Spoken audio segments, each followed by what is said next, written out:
পরবর্তী ভিডিও নিয়ে চলে এলাম, তোমাদেরকে আজকে দেখাবো সুন্দরবনে বক। দেখো কতগুলো বক।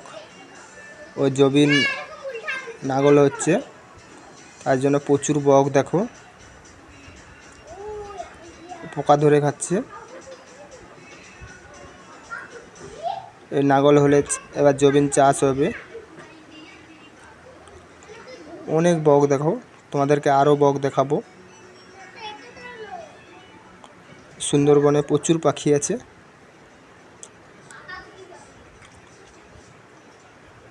ও আমার চ্যানেলটা সাবস্ক্রাইব করে দেবে। আর তোমাদেরকে আরও নতুন নতুন আরও ভিডিও দেখাবো। আরও সামনে গিয়ে তোমাদেরকে আরও ভালো করে দেখাচ্ছি বকগুলো। ও তোমাদেরকে উড়িয়ে দেখাবো বকগুলোকে।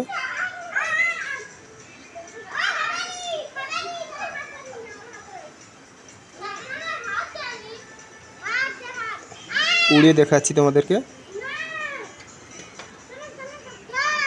কতগুলো বক। দেখো